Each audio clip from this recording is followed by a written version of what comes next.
찬양의 조건이 있대. 알아? 그래? 첫 몰라요, 번째, 기뻐하라. 기뻐라.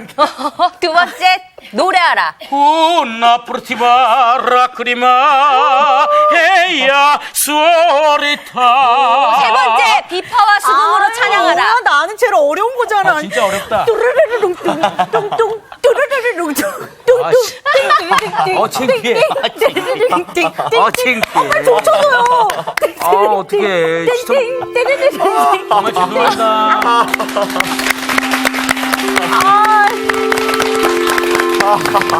선생님 올렸다.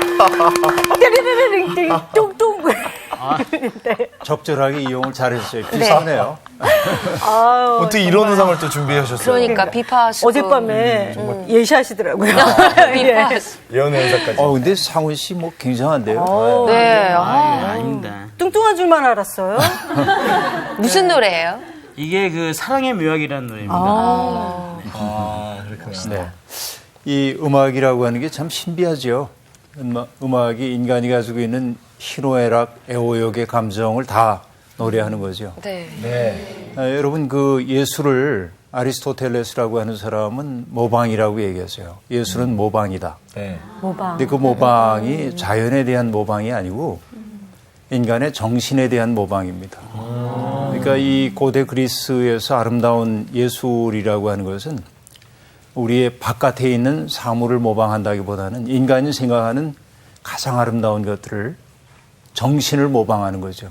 그런데 정신을 모방하는 것 가운데 가장 추상적인 게 뭐냐면 음악이죠, 음악. 그렇죠. 미술은 형태를 만들어내지만 맞습니다. 음악은 정신 속에서 어떤 그렇죠. 추상적인 것들이란 말이죠. 그러니까 음악이라고 하는 게 아주 고도의 정신성을 갖는 것이라고 볼 수 있어요. 네. 그러니까 인간이 어떤 그 음악을 즐김을 통해서 기쁨의 감정을 표현하기도 하지만 네. 슬플 때도 노래 부르잖아요. 네. 사람은 슬플 때 노래 부릅니다. 슬플 때 슬픈 노래를 부릅니다. 그 까닭은 뭐냐면 그 감정 속으로 들어가가지고 정화되는 것을 경험하기 때문이죠. 그런 의미에서 보면은 나는 음악 잘하는 사람들 보면 굉장히 부러워요. 맞아요. 맞아. 정말 음악은 하나님이 주신 굉장히 귀한 탤런트 같습니다. 오늘 우리가 공부하는 것도 이제 하나님을 찬양해야 할 이유에 대한 네. 공부를 좀 나눠보게 될 텐데 오늘 우리가 공부하게 될 시편은 33편입니다. 오늘 수업 시편 20강 여호와의 계획은 영원히 선다. 조금 길이가 좀 돼서 나눠서 읽었으면 좋겠어요. 22절까지 있는데 한 5절, 6절 이렇게 나눠서 상훈 씨부터 같이 낭독해 볼까요? 네. 네. 너희 의인들아 여호와를 즐거워하라. 찬송은 정직한 자들이 마땅히 할 바로다. 수금으로 여호와께 감사하고 10줄 비파로 찬송할지어다. 새 노래로 그를 노래하며 즐거운 소리로 아름답게 연주할지어다. 여호와의 말씀은 정직하며 그가 행하시는 일은 다 진실하시도다. 그는 공의와 정의를 사랑하심이 세상에는 여호와의 인자하심이 충만하도다. 여호와의 말씀으로 하늘이 지음이 되었으며 그 만상을 그의 입기운으로 이루었도다. 그가 바닷물을 모아 무더기같이 쌓으시며 깊은 물을 곳간에 두시도다. 온 땅은 여호와를 두려워하며 세상의 모든 거민들은 그를 경외할지어다. 그가 말씀하심에 이루어졌으며 명령하심에 견고히 섰도다. 여호와께서 나라들의 계획을 폐하시며 민족들의 사상을 무효하게 하시도다. 여호와의 계획은 영원히 서고 그의 생각은 대대에 이르리로다. 여호와를 자기 하나님으로 삼은 나라 곧 하나님의 기업으로 선택된 백성은 복이 있도다. 여호와께서 하늘에서 굽어보사 모든 인생을 살피시며 곧 그가 거하시는 곳에서 세상의 모든 거민들을 굽어 살피시는도다. 그는 그들 모두의 마음을 지으시며 그들이 하는 일을 굽어 살피시는 이로다. 많은 군대로 구원 얻은 왕이 없으며 용사가 힘이 세어도 스스로 구원하지 못하는도다. 구원하는 데에 군마는 헛되며 군대가 많다 하여도 능히 구하지 못하는도다. 여호와는 그를 경외하는 자 곧 그의 인자하심을 바라는 자를 살피사 그들의 영혼을 사망에서 건지시며 그들이 굶주릴 때에 그들을 살리시는도다. 우리 영혼이 여호와를 바라며 그는 우리의 도움과 방패시로다. 우리 마음이 그를 즐거워하며 우리가 그의 성호를 의지하였기 때문이로다. 여호와여, 우리가 주께 바라는 대로 주의 인자하심을 우리에게 베푸소서. 아멘. 네.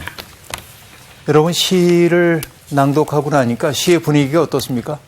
굉장히 되게 밝은 것 같아요. 예, 네, 찬송하는 분위기. 찬송하는 분위기. 네. 그러니까 여기에는 뭐 탄식, 고통 그런 거 별로 느껴지지 않습니다. 예. 이런 시가 언제 불려주면 좋을까요? 뭔가 잔칫날. 잔칫날. 그렇죠. 뭔가 전쟁에서 이기고 새롭게 마치- 뭔가를 펼쳐지는 어떤 그럴 때? 홍해를 건넜을 때 그 이스라엘 백성들의 그 기쁨. 여러분. 어떤 어려운 일을 겪고 나서. 네. 네. 그렇군요. 다, 그런 말이 아니래요. 귀한 얘기입니다. 특히 이제 미란 씨가 했던 이야기가 기억에 남는데 사실은 이 시는 이스라엘 사람들이 새해를 맞이할 때 낭독했던 시편으로 보입니다. 우리가 새해 맞이하면 여러분 좀 설레죠. 그렇죠. 네. 뭔가 좋은 일이 있었으면 좋겠고 네. 새해가 되면 여러분 제일 먼저 하는 일이 뭐죠? 요즘은 안 그러지만 옛날에는 우리가 새해 되기 전에 수첩 막 정리해서 전화번호부 정리하고 그렇죠? 그렇죠. 오랫동안 관계를 맺어왔던 사람인데 가만히 생각하다 이 사람 지워 이렇게 그죠? 네. 또 새로운 이름이 들어오기도 하고 또 여러분 마치 첫 경험이라고 하는 건 다 두려움이 있죠. 네. 설렘. 자고 일어났더니 눈이 내려서 근데 아무도 눈밭을 밟지 않은 거예요. 그럼 거기에 맞아요. 첫 발을 내딛는 그 기분들. 기분 좋아요. 그렇죠. 그래서 새해가 되면 사람들은 결심도 잘 하잖아요. 네. 올해는 내가 꼭 뭔가를 해볼 거야. 작심삼일. 네. 네, 그래서 이제 보통은 작심삼일이기 1월 때문에 3일이 고비예요, 고비. 네. 제가 아는 어떤 분은 사흘마다 한 번씩 작정을 하기로 작정했어요. 그것도 괜찮다. 365일 할 수 있어요. 야, 기가 막힌데요? 그 아주 지혜로운 예. 일입니다. 사흘에 한 번씩 작정하는 거로. 재미나는 얘기인데요. 이게 신년 계약갱신 때 하나님의 백성으로 내가 다시금 살겠습니다 하는 것을 다짐할 때 이 시를 낭송한 것으로 사람들은 보고 있습니다. 그런데 새로운 한 해를 갱신한다고 얘기를 했는데 이것은 뭐죠? 내가 갱신하는 거예요? 아니면은 누군가가 열어주신 겁니까? 새해라는 게. 누군가가 열어주셨죠. 그죠? 네. 우리가 시간의 주인이 아니에요. 네. 내일이라고 하는 시간이 내게 있을지 없을지는 우린 모릅니다. 맞아요. 그렇죠? 우리의 삶의 추세로 보면 내일이 있을 거야. 우린 짐작하지만 네. 그거 누가 알 수 있어요? 내일이 우리에게 있는지. 그래서 시간이라고 하는 것은 우리에게 저절로 흘러오는 건 아니에요. 주어지는 겁니다. 이게 기독교인들이 시간에 대해서 고백하고 있는 것이죠. 그래서 시간조차도 하나님이 우리에게 주신 선물이라고 보면 소중히 여기고 살아야 하겠죠. 그렇다고 해서 뭐 시간은 금이야. 그러니까 죽으라고 일해야 돼. 이렇게 얘기하는 건 아니에요. 하나님은 우리가 일만 하라고 이 세상에 보낸 건 아닙니다. 네. 기뻐하고 즐거워할 수도 있어야죠. 네. 신년에 제일 중요한 것은 내가 올 한 해 하나님의 백성으로 살겠습니다. 하나님을 나의 주님으로 모시고 살겠습니다. 네. 이것이 신년 계약갱신에서 가장 중요한 대목입니다. 그분이 주고 나는 종입니다. 하인이라고 하는 뜻이 아니고 네. 그분이 앞장서시고 주도하시고 나는 그 뒤를 따른다. 그런 얘기이겠죠. 자, 하나님이 시간의 주인이라고 하는 고백은 하나님이 시간을 늘 새롭게 하신다는 거예요. 그렇죠. 내게 다가오고 있는 시간이 하나님으로부터 오는 것이에요. 네. 하나님은 그 시간을 우리에게 새롭게 만들어서 우리에게 주시는 거거든요. 그래서 그 새로운 시간을 맞이하는 사람들이 해야 할 일이 뭐냐면 3절에는 새 노래로 여호와를 찬미하라고 하는 얘기가 나오거든요. 네. 하나님을 찬미해야 돼요. 새 노래를 불러야 한다 하는 얘기죠. 여러분, 이 시편 33편에서 하나님은 늘 뭔가를 창조하는 분으로 나타나고 있습니다. 우리는 하나님의 창조가 창세기 1장과 2장에서 끝났다고 생각하기 쉽죠? 네. 그러나 그렇지 않습니다. 하나님은 늘 지금도 창조하고 계시죠. 봄이 되면은 꽃이 피어나고요. 네. 또 꽃이 지지요. 그리고 푸른 잎들이 돋아나고요. 꽃진 자리에 열매가 맺히고 이게 참 신비하지요. 신기해요. 우리도 봄에 토마토 모종을 갖다가 심었어요. 그걸 갖다 심었는데 열매가 매달리는 모습이 얼마나 이쁜지 몰라요. 근데 막 얘들 열매가 맺히기 시작할 때 매실도 그렇고요. 네, 좀 맞아요. 보면 마치 엄마 탯줄을 자른 아이의 배꼽처럼 꽃이 매달려 있어. 시든 꽃이 열매. 꽃인 자리에 열매 맺힌다. 이게 참 기가 막힌 것이죠. 그런데 하나님은 늘 그렇게 새로운 창조를 지금도 하고 있어요. 네. 예를 들어서 우리가 봄을 맞았다. 혹은 여름을 맞이했다. 여름이니까 여름이지. 당연하지. 이렇게 생각하면 안 돼요. 네. 이게 하나님이 창조하신 거예요. 그것도. 네. 그래서 하나님이 창조하셨다고 느낀다는 것은 그 시간을 늘 새롭게 경험한다고 하는 뜻이겠죠. 그렇죠? 하나님의 계속적 창조가 지금 일어나고 있는 것이죠. 하나님의 창조가 일어나고 있고 또 하나님은 세상을 다스리시는 분이시죠. 그렇죠? 하나님이 질서 있게 세상을 다스려요. 네. 여러분 가끔 그런 거 느끼지 않아요? 밤하늘을 바라볼 때가 있나요, 여러분? 네. 보면 여러분 별들이 10개도 넘잖아요. 네. 그렇죠. 무슨 별보기가. 어쨌든 내가 아는 수 제일 큰 게 10이기 때문에 10개보다도 많거든. 네. 이게 20개도 더 되죠. 20개 더 돼요? 굉장하네.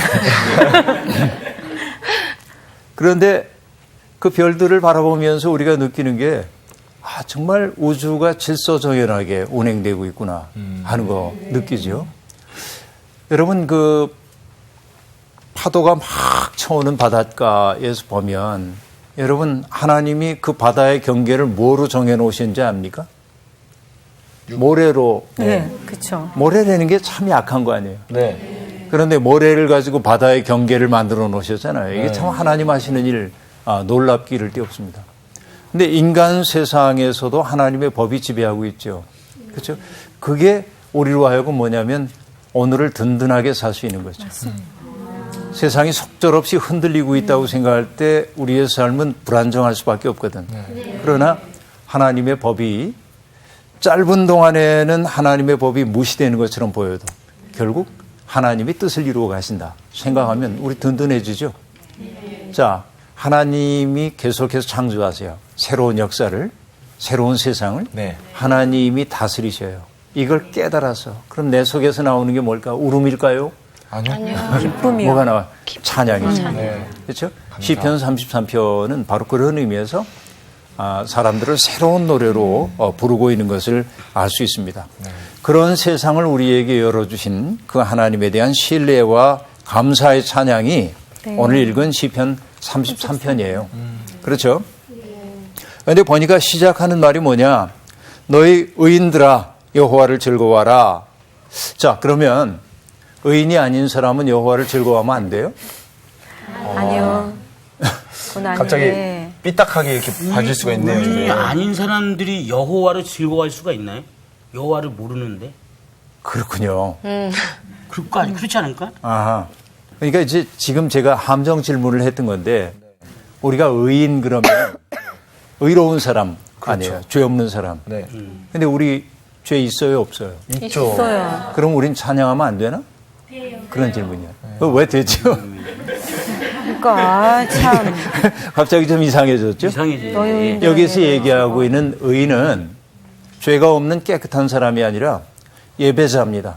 예배하는 하나님 사람. 앞에 서 있는 사람이에요. 여기서 얘기하는 의인은. 그러니까 여러분, 내 삶이 죄 가운데 있다는 것을 알지만 그럼에도 불구하고 내 삶을 하나님 앞에서 다시금 재정립하기를 원하는 사람들이 의인이에요. 네. 그러니까 그들이 해야 할 일이 여기에서 그분을 즐거워하는 거라고 얘기합니다. 네. 찬송은 정직한 자들이 마땅히 할 바로다 하고 말하죠. 여기에 정직한 사람도 거짓말 안 하는 사람이 아니라 하나님 앞에 바로 서려고 애쓰는 사람입니다. 예배자입니다. 그렇죠. 예배자. 우리는 비틀거리고 넘어지기도 해요. 맞아요. 예배를 드리지만 그럼에도 불구하고 우리의 지향은 그렇죠. 바로 가야 되죠. 네. 여러분, 제가 제 책에 사인해달라고 하는 분에게 최근에 나온 책에 뭐라고 사인해 주냐면 한 문장으로 정했어. 전에는 다 새롭게 쓰느라고 애썼는데 뭐냐면 흔들리면서도 흔들리면서도 기어코 중심을 향해 서기. 그렇게 이제 써줬는데 여러분 사람 다 흔들리잖아요. 맞아요. 살면서 비틀비틀하고 네. 그럼에도 불구하고 여러분 딱 지향을 중심을 향한다고 하는 내가 아주 좋아하는 말 여러분 이제 기억나실 거예요. 어떤 말이냐면 나침반은 북쪽을 가리키지만 북쪽에 딱 서 있지를 않아요. 어떡하죠? 흔들려요. 흔들려요. 네. 흔들리지 않은 건 뭐예요? 고장난 거예요. 그렇죠. 네. 그렇잖아요. 고장난 것만 흔들리지 않아요. 인생도 그렇습니다. 우리 살면서 때때로 하나님이 분명히 계신 것처럼 느껴지기도 하지만 때로는 하나님 부재하신 것처럼 느껴질 때도 있어요. 그렇죠? 내가 믿음이 좋은 것처럼 생각되다가 갑자기 내 믿음이 다 사라진 것처럼 느껴질 때도 있어요. 이게 사람이에요. 네. 흔들림 속에 있어요. 그러나 여러분 그 흔들림이 찾아왔다고 해가지고 포기하면 안 되고요. 흔들리면서도 뭐 하라고요? 중심을 향해서. 그렇죠? 이게 믿음 생활이란 말이에요. 네. 자, 이런 거죠. 그러니까 여기 의인들 혹은 정직한 자, 그들은 전부 하나님 앞에 예배하려고 하는 자, 하나님을 자기의 중심으로 모시려고 하는 자입니다. 자, 예배를 드린다고 하는 것을 나는 어떤 말로 설명을 하냐면 조율하는 것으로 얘기해요. 조율. 뭐 다 악기 하시는 분들이니까 기타 치고 그럴 때 기타 조율을 하잖아요. 네. 그렇죠. 그래야 올바른 소리가 나오잖아요. 사람도 시시때때로 조율해야 합니다. 어떤 때는 보면 나라고 하는 현이 너무 늘어져가지고 제 소리를 안 내. 네. 그렇죠. 네. 땅 하고 청명한 소리를 내야 되는데 징. 조여줘야죠. 우리 그럴 때 많이 있죠. 네. 또 어떤 때는 어떻습니까? 너무 팽팽해져 있어가지고 예. 제 소리 나고 예. 그런 경우 있죠. 그래서 조이든지 풀어주든지 해서 조율을 해야 되잖아. 악기를 연주하기 위해서는. 신앙생활이 뭐냐면 늘 조율하는 과정이에요. 그렇죠? 저는 몰라요. 기타 칠 줄 모르니까 그런데 제가 아는 노래꾼이 있어요.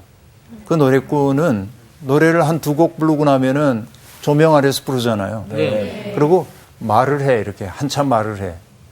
그러면서 계속 이렇게 튜닝을 해요. 그 시간에. 그 물어봤어요. 네. 아니 노래 부르다 말고 왜 계속 튜닝하냐고 그러니까 이게 음악하는 사람들은 예민해가지고 네. 이 조명 때문에 이 줄이 몇 곡 부르고 나면 영향을 받는데 이미. 그러니까 말하면서 튜닝하는 거예요. 온도나 습도에 따라서 줄이. 그렇죠. 그래요? 역시 전문가. 그래요. 그래요? 네. 그러니까 여러분 신앙생활을 조율이라고 얘기를 했는데 결국은 기준음이 있어야 되고 네. 거기에 따라서 나를 조절해야죠. 네. 그러니까 인간은 뭐냐면 하나님의 뜻을 기준음으로 삼고 내 뜻을 조율해가는 과정이에요. 계속. 그렇죠. 근데 우리 조율 잘 안 됐을 때가 많아. 네. 그래서 시시때때로 기도해야 하는 까닭이 거기에 있고 미란 씨가 깊이 공감하고 있습니다. 줄이 너무 늘어져 있을 때가 너무 많고 조여 좀 너무 하세요. 또 세게 조여가지고 너무 딸 때도 있고 너무 이 적절한 표현인 것 같아요. 그죠? 조율을. 너무 세게 조여져 있으면 남한테 화를 잘 내고. 그래서 그런 저를 거. 그렇게 때리나. 사랑하는 거야. 자, 어쨌든요. 조율 좀 하세요. 자, 의인들 혹은 정직한 자들은 하나님의 말씀인 토라를 소중히 여기는 사람들. 네. 또 야훼 하나님의 질서에 순응하고 살려고 하는 사람들이 의인이고 정직한 자들이에요. 그렇죠. 그들에게 여호와를 즐거워하라고 얘기하고 있는데 여러분 백성들을 찬양회로 부르고 있는데 표현이 다양하게 나옵니다. 네. 즐거워하라. 그렇죠? 또 감사하라. 찬양하라. 또 수금과 비파를 연주하라. 또 노래하라. 또 타라. 뭐 이런 거예요. 수금과 비파를 타는 거겠죠. 네. 그렇게 얘기합니다. 여러분 보면은요. 하나님의 백성들에게 지금 다양한 표현이 나오고 있는데 뭐 기뻐하라, 찬양하라 이게 전부 명령어로 되어 있습니다. 예. 명령어예요. 네. 기뻐하든지 말든지 만다. 야, 정말 느낌이 다른데요? 여러분 하나님의 백성들에게 주어져 있는 것은 명령이에요. 명령. 우리에게. 그렇죠. 그래서 중요한 것은 여러분 신학에서 이렇게 얘기합니다. 명령어와 서술어가 있어요. 네. 명령어와 서술어가 있는데 서술어는 명령법을 포함합니다. 하나님이 우리를 사랑하십니다. 서술법이에요. 사랑받는 자로서 살아야 할 내용이 있죠. 이건 명령입니다. 꼭 해야 하는 거예요. 네네네. 그러니까 예배자들이 해야 할 일은 하나님 찬양하는 거예요. 그러니까 우리 상훈 씨나 여러분들이 찬양하는 사역을 하고 있다는 게 얼마나 귀한 일인지 모릅니다.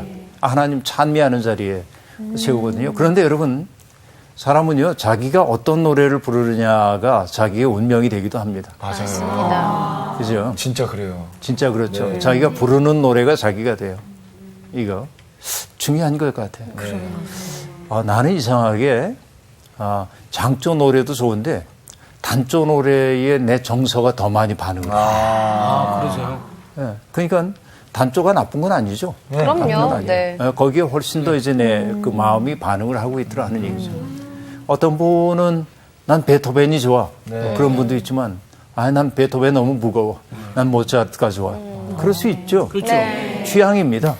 그러나 중요한 건 뭐냐면 그 사람이 어떤 노래를 부르느냐 하는 게 그 사람의 성격을 만들기도 해요. 네, 맞아요. 우리 그런 거 잘 알고 있습니다. 그렇죠? 그러니까 여러분 우리가 하나님 앞에 바쳐야 할 새로운 노래는 뭐예요? 새로 만든 노래가 새로운 노래일 수도 있지만 네. 옛날 노래도 새롭게 부르면 새 맞아요. 노래입니다. 맞아요. 그렇잖아요. 이게 이제 무엇보다도 중요해요. 근데 그게 새 노래가 되는 것은 뭐냐면 하나님의 현존하심에 대해서 내가 자각하고 있을 때 그래서 기뻐서 부르는 노래는 새 노래예요. 그렇죠. 네. 정규 씨가 굳이 새 노래 작곡 안 해줘도 돼. 네. 작곡해줘도 고맙지만. 네. 그렇죠. 그러나 여러분 우리가 부르는 그 노래가 네. 의례적인 노래가 아니라 내가 제일 싫어하는 게 상투적인 맞아요.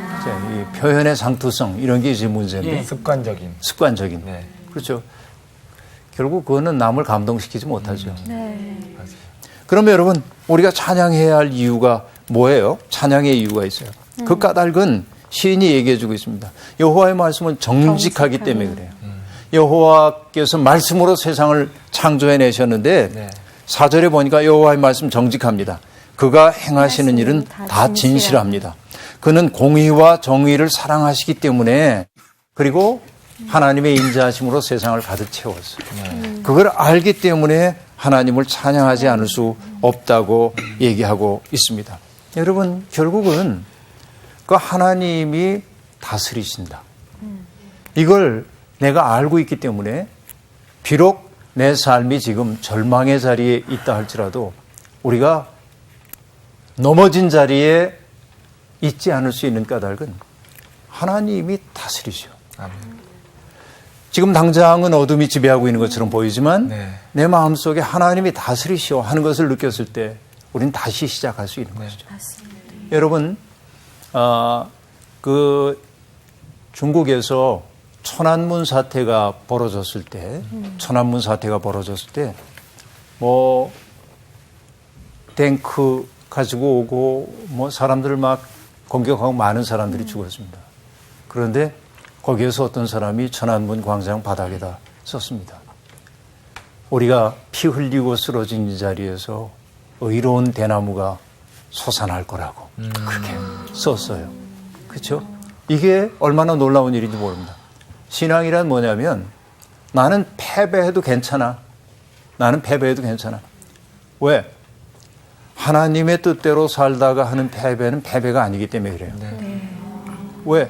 내가 넘어진 그 자리에서 그분이 계속 그 일을 하실 것을 알기 때문에 그렇습니다. 이 믿음을 뭐라고 하냐면 부활의 신앙이 바로 이런 겁니다. 부활 신앙이란 뭐냐면 패배해도 괜찮아. 패배를 받아들여, 십자가를. 그렇죠? 왜? 나는 패배해도 그분은 패배하지 않아. 그걸 믿고 가는 거예요. 그렇죠? 그러니까 그걸 알고 있으니까 하나님 찬양하지 않을 수 없다 하는 얘기입니다. 여호와께서 늘 역사를 새롭게 하시기 때문에 그렇죠. 자, 찬양의 이유가 두 가지였는데 하나님은 창조주예요. 늘 역사를 새롭게 창조하시는 분이기 때문에 그렇거든요. 하늘을 말씀으로 만드셨어요. 네. 만상을 입기운으로 만드셨다고 얘기합니다. 자, 맞죠? 창세기에 보면 하나님이 빛이 있으라 하니까 빛이 있었잖아요. 네. 그리고 하나님이 말씀으로 세상에 있는 모든 것들을 만들어내셨다고 그렇게 되어 있습니다. 그런데 여러분 놀랍지 않아요? 하나님이 말씀으로 세상을 창조하셔서 자, 이게 퀴즈입니다. 말씀으로 창조하셔서 창조물이 있는데 네. 창조물이라고도 하고 우리들이 피조물이라고도 하죠. 네. 이걸 뭘로 말씀하셨냐면 뭘로 창조하셨냐면 말씀으로. 말씀으로 창조하셨어요. 또 뭐냐면 하나님의 입기운으로 그랬죠. 네. 하나님의 입기운. 이런 거. 네. 한번 맡아보고 싶네요. 하나님의 기운. 그 재미나는 것이 뭐냐면 그 초대교회에서는요. 네. 이제 어떤 사람을 성직자로 세우려고 할 때 아주 권위 있는 분이 아주 그 영감 있고 은혜를 많이 받은 분이 안수를 해주잖아요. 네. 그런데 그분이 멀리 있다든지 건강이 좋지 않아가지고 오실 수가 없다든지 그러면 네. 뭘 하냐면 그분한테 갑니다. 건강한 누군가가. 네. 그래서 가죽 부대에다가 뭘 담아오냐면 그분의 입김을 담아옵니다. 이야. 가지고 와요. 그래서 그 사람에게 그때 밀봉이 잘 안 돼서 다 어쨌든 상징적인 거지. 상징적인 거지. 그렇죠? 근데 이 입기운 하나님의 숨이에요. 네. 하나님의 숨. 그죠? 자, 내가 이걸 뻔한 얘기를 왜 여기에 쓰냐면 이거로 만드셨잖아요. 그러면 창조물 속에서 하나님의 말씀 읽을 수 있어요, 없어요? 있죠. 있어요. 되죠. 하나님의 숨을 느낄 수 있어요, 없어요? 있어요. 옆에 있는 사람 보세요. 하나님의 말씀이 있는지. 진짜 하나님 형상이다. 예쁘다. 숨이 막 느껴지는. 자, 내가 왜 이 얘기를 하냐면 이것만이 경전이 아니다 그 얘기예요. 예, 맞습니다. 하나님의 말씀은 이것만이 아니에요. 네. 뭐냐면 내 앞에 있는 상훈 씨도 하나님 말씀입니다. 상훈 씨를 통해 내게 말씀하시거든요. 그렇죠? 이렇게 보면 여러분 우리가 함부로 살 수가 없죠. 맞아요. 내가 항상 함부로 살면 안 된다고 하는 까닭이 그거예요. 정말로 하나님이 창조하셨다는 사실을 알면 네. 창조된 저 존재는 소중한 존재예요. 하나님의 숨이 그의 속에 있다고. 그렇죠. 그래서 우리들이 아끼고 존중해야 하는 까닭이 거기에 있습니다. 때때로 살다 보면 불편해질 때도 있죠. 내 옆에 있는 사람이. 그럼에도 불구하고 우리들이 알아야 하는 것은 바로 이 사람도 하나님이 소중히 여기신다는 사실이에요. 네. 그렇죠. 이게 우리 속에 내면화되기 시작하면 비로소 친절한 사람이 돼요. 따뜻한 사람이 돼요. 네. 자, 어쨌든요. 이렇게 하나님은 세상을 모든 것을 그렇게 만드셨어요. 바닷물을 무더기처럼 쌓으셨어요. 또 깊은 물을 곳간에 두셨다. 이거 혼돈을 뜻하는데요. 혼돈을 하나님은 가둬두시고 네. 그러므로 뭘 창조하신 겁니까? 질서를 창조하신 거죠. 하나님은 무질서한 분이 아니라 질서 있는 분이거든요. 네. 그렇다고 한다면 여러분 정말로 우리들이 창조주 하나님의 그런 창조를 안다고 한다면 그 창조 세계 앞에서 우리가 느끼는 것은 뭐냐면 경외심입니다. 여러분 꽃 한 송이 피어나는 거 보고 이쁘네. 되게 건조하네요. 진짜 드라이하다, 드라이해. 너무한다. 네. 그죠? 네. 그런데 여러분 예수님이 우리에게 얘기했잖아요. 공중에 나는 새를 봐라. 네. 들에 핀 꽃을 봐라. 그냥 보고 봤는데 어쩌라고요. 이렇게 얘기해요. 그래도 순종했네요. 했어. 근데 여러분 내가 일부러 이렇게 심드렁하게 하는 까닭이 뭐냐면 되게 그러고 살아. 맞아요. 사람들이. 그렇죠? 놀람이 없어요. 네. 자기 속에. 감탄사가 없어요. 여러분 그래서 내가 얘기하죠. 어떤 사람이 늙었다. 정신적으로. 네. 어떤 사람이 타락했다 하는 건 뭐냐. 놀람이 없어요. 경탄. 다 그런 거지 뭐. 이러고 사는 거죠. 네. 내 속에서 놀람이 사라졌어. 근데 여러분 정말 아이들은 대단합니다. 도로테 젤레라고 하는 여자 신학자가 있어요. 독일 분입니다. 네. 그분의 책을 읽다 보니까 이런 얘기를 합니다. 어느 날 5살인지 6살인지 된 딸아이가 막 엄마한테 와요. 엄마 놀라운 일이에요. 그래서 뭐가 그렇게 놀라운가 그랬더니 엄마 글쎄 지금이 6시 15분이에요. 놀랍네요. 아이가 15분 했더니. 아니 그러니까 그 사실이 아니라 어느 순간 그 시간을 얘가 딱 인식한 거야. 그게 너무나 놀랍게 느껴진 거예요. 여러분 이 방송 우리 누나도 볼지도 모르는데 우리 누나가 어렸을 때 그랬대요. 네. 막 집으로 뛰어 들어왔어요. 그러고서는 뭐라고 얘기하냐면 오빠 너무 웃은 거 봤어요. 뭘 봤는데 그랬더니 어떤 사람이 모자 쓰고 가. 모자 얼마나 웃겼어요. 모자가. 와, 진짜 얼마나 웃긴 모자고. 모자가 얼마나 웃겨요. 이게 아무것도 아닌데 네. 새로운 세상이에요. 맞아요. 그래서 아이들의 세계에는 놀람이 있어요. 그렇죠. 아이들이 어른의 스승이라고 하는 건 그런 거예요. 놀랄 줄 알아요. 세상을 새롭게 대하는 거야. 네. 새로운 세상인 거예요. 이게. 그렇죠. 그러니까 하나님 앞에서 믿음을 가지고 산다고 하는 것은 점점 우리가 천진해져서 천진하지 않으면 놀라지를 않아요. 맞아요. 네, 맞아요. 그렇죠. 어른이 되면 잘 안 놀래. 뭐 세상 다 그런 거야. 이러고 산다고. 그렇죠. 그런데 지금 여기 얘기하고 있는 게 뭐냐면 하나님이 하늘을 말씀으로 만드시고 만상을 입기운으로 만드시고 바닷물을 무더기처럼 쌓으시고 깊은 물을 곳간에 두셔서. 그렇죠. 그러니까 이 신비 앞에 우리들이 있는 거죠. 그럼 여러분 그때 신비 앞에서 우리가 느끼는 건 뭐냐면 하나님이 내게 기대하신 바가 뭘까? 하나님이 나를 통해 하시고자 하는 일이 뭘까? 맞아요. 그걸 묻지 않을 수가 없어요. 네. 그렇죠? 네. 이게 삶을 신비로 대하는 사람만이 나를 보내신 뜻이 무엇인지를 묻게 된다 하는 얘기입니다. 그래서 여러분 그것을 느낀 사람이 하는 얘기가 뭐냐면 8절에 나오는 얘기인데요. 온 땅은 여호와를 두려워하며 세상의 모든 거민들은 그를 경외할지어다. 이렇게 얘기하고 있습니다. 그렇죠? 자, 이 시인이 하나님을 그렇게 찬미하는 또 다른 까닭이 있습니다. 하나님이 역사를 섭리하시더라는 거예요. 10절부터 19절까지가 그런 내용인데요. 하나님이 역사를 섭리하고 통치하신다 하는 얘기입니다. 그러면서 하는 얘기가 이렇게 얘기합니다. 여호와께서 나라들의 계획을 폐하시며 민족들의 사상을 무효하게 하시도다 하고 말합니다. 나라들의 계획을 폐한다라고 하는 것은요.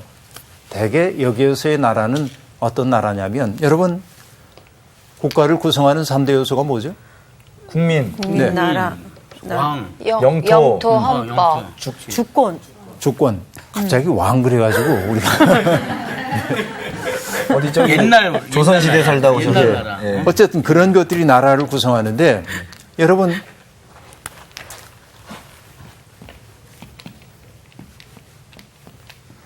무슨 글자죠? 나라국자. 나라 국자잖아요. 네. 여기 보면 이 나라국에는 인구를 뜻하는 네모도 있지만 창과도 있어요. 이렇게 이게 창이야, 창. 창자예요. 네. 창이 있고 여기에는 창이 있고 그 다음에 뭐가 있냐면 울타리가 있어요. 성곽입니다. 이게 나라입니다. 이거는 결국 뭐죠? 나라라고 하는 게 성립되기 위해서는 나라가 해야 할 가장 중요한 일은 뭐예요? 보호해 주는 거. 사람들을 보호해 주는 거예요. 네. 그러니까 사람들을 보호하고 지켜줘야 돼. 거기에 속해 있는 사람들. 네. 그러니까 나라가 뭘 갖냐면은 무력을 갖게 됩니다. 그렇죠. 근데 이게 최소한의 힘이면 괜찮은데 힘이 넘쳐. 그럼 꼭 하고 싶은 일이 뭐죠? 누군가를 손도와주고 싶어요. 그렇죠. 예. 예. 전쟁을 일으킵니다. 나라들. 그렇잖아요. 네. 그러니까 폭력을 통해서 누군가를 강압하고 네. 그리고 뭔가를 빼앗으려고 하는 그 나라들 하나님은 그런 나라를 패하신다. 그 얘기예요. 지금 하나님이 하시는 일은 그런 거예요. 네. 지금 그렇죠. 나라들의 계획을 패하신다. 민족들의 사상을 무효하게 하신다. 이게 뭔 말이에요? 민족들의 사상도 마찬가지이죠. 자기의 어떤 그 힘을 가지고 누군가에게 폭력을 가하려고 한다든지 인간이 가지고 있는 도모하고 있는 여러 생각들이 있잖아요. 네. 악한 생각들이죠. 네, 주로. 네. 이런 것들을 하나님은 무용지물로 무효하신다. 만들어 놓으신다 하는 얘기입니다. 네. 그리고 오로지 영속되는 것은 뭐냐면 여호와의 계획만이 영원히 서고. 선다. 그렇게 얘기하고 있습니다. 이것이 하나님을 찬미할 수밖에 없는 그 까닭이라고 얘기하고 있어요. 그래서 누가 복 있는 사람이냐면 여호와를 자기 하나님으로 삼은 나라 곧 하나님의 기업으로 선택된 백성은 복이 있다 하고 말합니다. 자, 하나님을 기업으로 삼았어요. 또 하나님의 기업으로 선택된 백성은 복이 있다 하고 말하는데 자, 여러분 미안합니다. 여기 영어를 하나 써볼게요. 아이고. 괜찮아요. 네. 선생님. 괜찮아요? 네. 한문도 쓰시는. 제가 한번 읽어보겠습니다. 읽어보세요. 예. might. 네. 마이티 하면 힘센 뭐 그런 뜻이죠. 네. 마이트. 힘입니다. 이게 뭐냐면 나라들이 추구하는 거예요. 네. 힘세기를 원해요. 그렇죠. 그렇죠? 예. 그런데 하나님이 지배하시는 세상에서는 이 M자를 바꿔요. 다른 말로. 뭐로 바꾸냐면 R자로 바꿔요. right. 그럼 뭐가 되지? 의. 정의. 정의죠. 힘을 의지해 사는 것이 하나님 없는 나라와 삶이라고 한다면 네. M자를 R로 바꿔서 정의, 하나님의 뜻 이거 가지고 가는 나라가 결국 여호와께서 택하신 나라예요. 그렇죠? 네. 그러니까 이때의 오름이라고 하는 것은 나는 옳고 너는 그름이 아니에요. 여기서 말하는 것은. 그 오름은 뭐죠? 하나님이 마치 우리를 죄에 있는데 있는 그대로의 모습으로 받아들여준 것 같이 네. 라이트하다라고 하는 것은 품어줄 수 있는 품이 커진 거예요. 이게 오름이에요. 네. 하나님이 우리를 그러신 것처럼. 그래서 여러분 정의 가운데는 어떤 정의가 중요하다고 얘기하냐면 회복적 정의. 그렇죠? 자, 정규 씨가 살다 보니까 가난해졌어. 네. 하나님이 원하는 건 뭐냐면 가난한 정규 씨가 조금 더 잘 살기를 원해. 그래서 미란 씨가 정규 씨를 도와주는 걸 하나님 기뻐하셔요. 이게 뭐냐면 라이트한 거야. 이게. 그렇죠? 힘을 가지고 사는 나라 혹은 사람과 그 오름을 가지고 사는 삶은 전혀 다른 삶인 거 우리들이 알 수 있겠죠? 네. 지금 그 얘기를 지금 하는 거예요. 여호와를 자기 하나님으로 삼은 나라 곧 하나님의 기업으로 선택된 백성이 복이 있습니다 하고 말합니다. 저는요, 네. 이런 말씀 들으면, 정말 나라들의 계획을 폐하시고, 또 민족들의 사상을 무효화시키는 정말 정의로운 하나님이신 거를 정말 이렇게 배울 때마다 너무너무 정말 하나님을 더 내가 좋아할 수밖에 없는 하나님은 이런 점 때문이라는 생각이 들어요. 그러니까 힘없고 좀 힘든 분들이 이런 어떤 하나님이 정말 정의로우신 하나님이시다는 거를 믿으면서 정말 힘을 좀 많이 냈으면 맞아요. 좋겠어요. 근데 그냥 정말 그들이 그렇게 믿었으면 좋겠을 뿐만 아니라 네. 그런 세상을 만드는 일에 우리들이 하나님의 손과 발이 되어야 되지. 하나님은 이미 그 일을 하고 계시거든요. 네. 우리가 그 일에 동참하는 거죠. 그렇죠? 이거 아주 귀한 얘기가 여기에 있습니다. 바로 그런 사람이 복이 있다 하고 말합니다.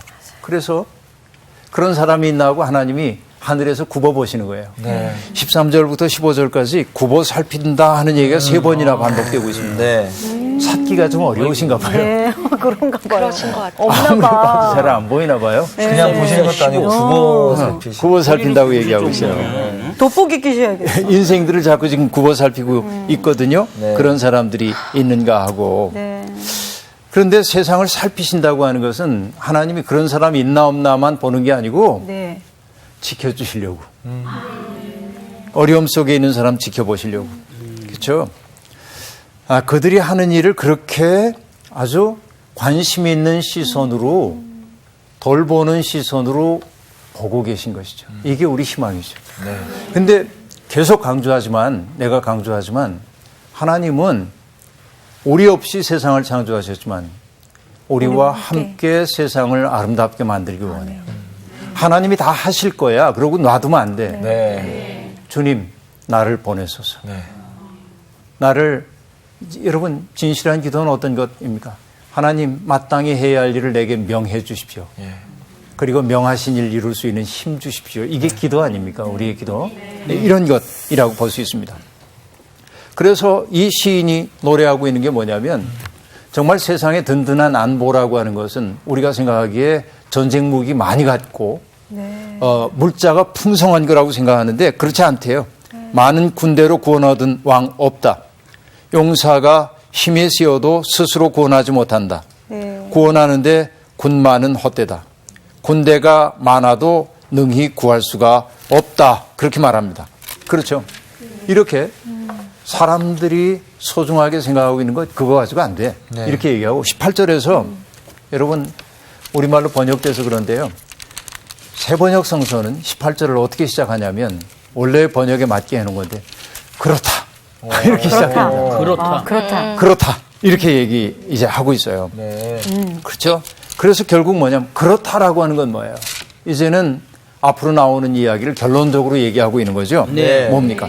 여호와는 그를 경외하는 자, 인자하심을 바라는 자를 살피셔서 그들을 건져주시고 그들을 살리신다 하고 말하고 있습니다. 경외하는 자를 살피시고 죽을 자리에서 건지시고 굶주릴 때 살려주시는 분이시죠.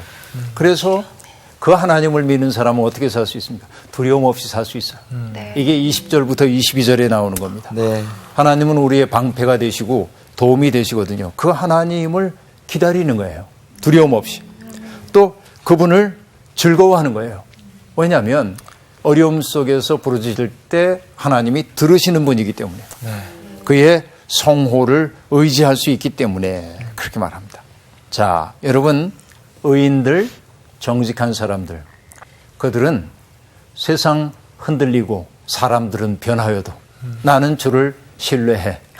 그런 노래 있잖아요. 네. 그렇죠? 그것처럼 오늘의 세상이 제 아무리 어두워도 결국 하나님이 승리하실 거예요. 그걸 알기 때문에 어두운 세상과 타협하고 살기보다는 결국은 승리하실 하나님의 삶 속에 동참하고 패배가 예정되었다 할지라도 오케이, 난 받아들일 거야. 그 길로 가는 거죠. 이게 정직한 사람이고 의로운 사람입니다. 그들만이 내면 깊은 곳에서 우러나오는 기쁨을 안고 살 수 있어요. 네. 시편 33편은 그런 이야기를 우리에게 들려주네요. 네, 고맙습니다. 네. 오늘 수업 끝. 감사합니다.